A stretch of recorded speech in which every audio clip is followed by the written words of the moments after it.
All right, Nate, what we doing? We need to do something about these shitty headlights, man. Like What are you talking about, man?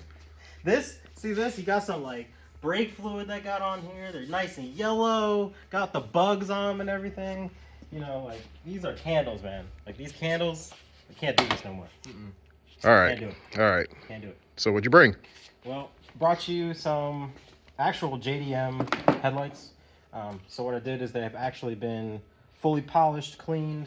It doesn't look like it, but they were actually ceramic coated as well as PPF. So they actually have a layer of PPF in them. You can't see it on the video, but they're nice. So it should last a long time because one of the biggest issues with these headlights was they would yellow real quick. So like every year people would have to go through either sand them back and re-clear them, but with this, like you won't have to do that anymore. Okay. Good for years. So these will be plug and play?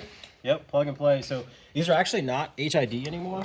So I know the factory was actually an HID option, but these are actually been converted to an LED projector, and they will be plug and play. So essentially, we had to plug this in here, ground this here, and this LED projector actually has, in addition to kind of doing bi-xenon, so it's doing your low beam and your high beam, it has an additional high beam assist, so you'll really be able to see at night. It'll shoot the lights nice and far for you.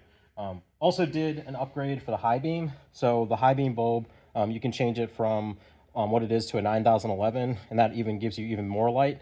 And the reason I would say don't put an LED in your high beam is because in the fog, you actually want a yellow color. So a little bit higher output, but you'll maintain the yellow color so you can pierce it through the fog. So Okay. that'll be nice and good for you, man. All right. And so you actually did the brackets and all that to Yep. mount the new ones? Yeah, no, I made these specifically for these headlights. You can't see them now, but they're actually anodized blue. They're really cool. It was a lot of fun. As I'm editing this, I wanted to add a little context to the work that was done. So I'm going to add some videos and some pictures of how much work was involved with basically making those lights. Those lights were taken apart. Brackets were made to accept the new projectors and put all back inside with the lenses fixed and cleared and all that. So I just didn't want to gloss over it because I know he did a lot of hard work to get it done.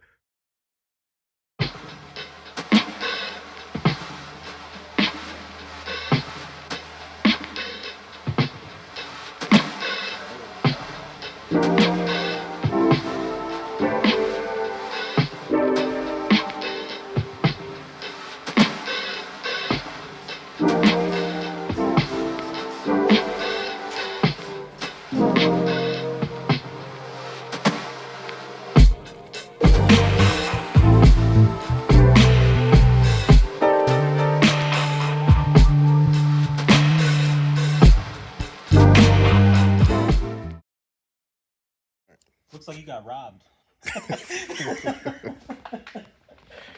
Well, we're gonna fix that. We'll put something nice in here. So now I'm just gonna make sure I don't drop this bolt that we've nicely found the washer for. All right.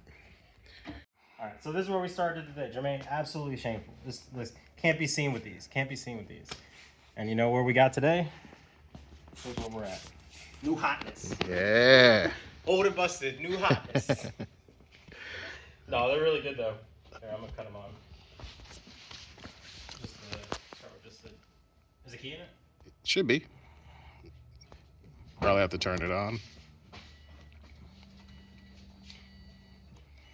Yeah. So we went with the amber parking lights. Went with the ambers for the turn signals. Those are nice and bright. And then for the LEDs, Shoo. definitely got some color flicker on that. Yeah, those will get it done. So this is just low beams. This is high beams. Man. That's cool.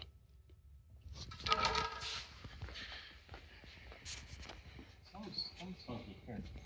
Put this on. All done. All right, so we got the new lights in. They're all working like they should be. Got the ambers working, low beams, high beams.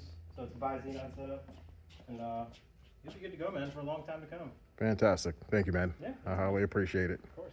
All right, I'm on my way home. I just wanted to thank Nate for coming in and setting up those headlights for me. Um, you guys should go and take a look at his site. Um, he makes really nice stuff, and he did a great job with these. Have a good Sunday. Don't forget to go check your oil. Peace.